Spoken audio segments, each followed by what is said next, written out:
Today's Mass readings. July 7, 2020. Tuesday of the 14th week in Ordinary Time.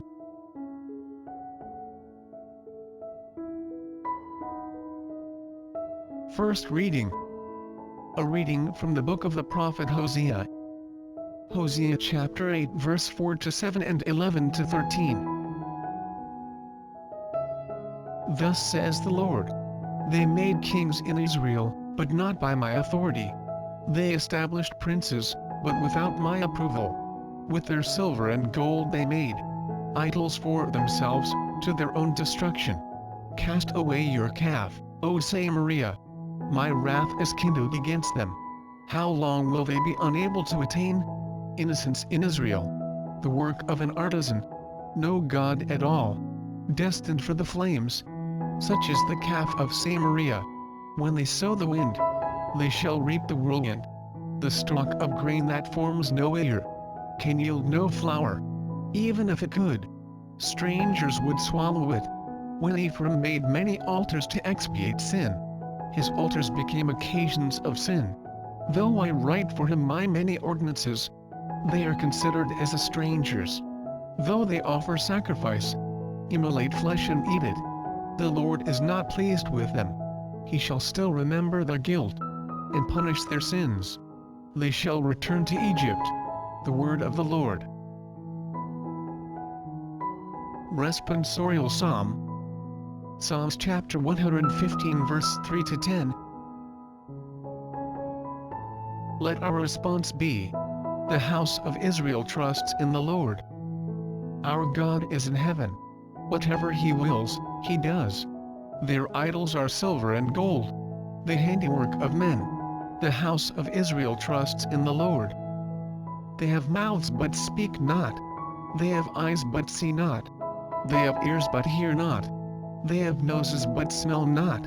The house of Israel trusts in the Lord. They have hands but feel not. They have feet but walk not. Their makers shall be like them, everyone that trusts in them. The house of Israel trusts in the Lord. Gospel reading. A reading from the Holy Gospel according to Matthew.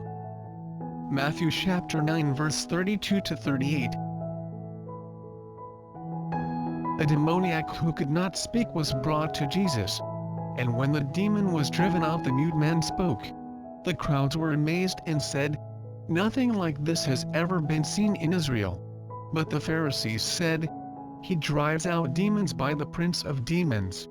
Jesus went around to all the towns and villages, teaching in their synagogues, proclaiming the gospel of the kingdom, and curing every disease and illness.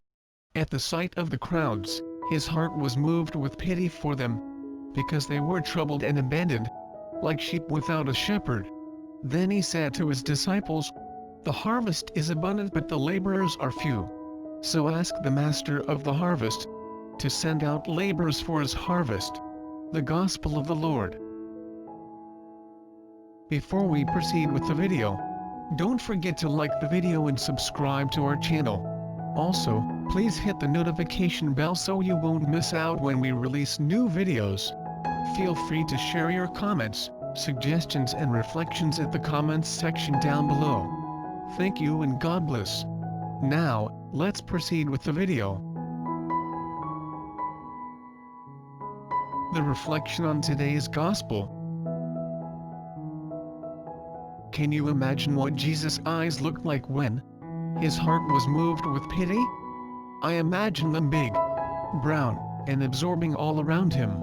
Jesus couldn't have just looked at the people around him. He must have seen the people around him, taking them in. Their histories, their personalities, their souls. He saw their abandonment by the so-called authoritative Pharisees, who, in this very gospel, accused Jesus himself of working with Satan. Clearly the Pharisees couldn't see the way Jesus saw in that moment. They chose not to. Jesus is calling us today to choose to see as he sees, instead of merely glancing over people as the Pharisees did. Our God calls us to peer into the hearts of the people around us, our friends, family, co-workers, and lovers. He asks us to be present and enter into a relationship, however brief. With the cashier at the grocery store, the annoying customer at work, and that one person whom it would just take too much to completely forgive.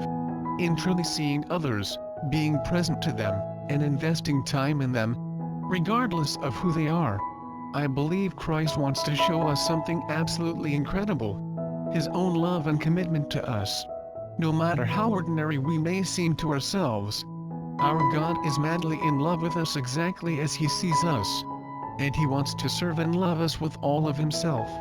That kind of love demands a response. A response to see as He sees and love as He loves.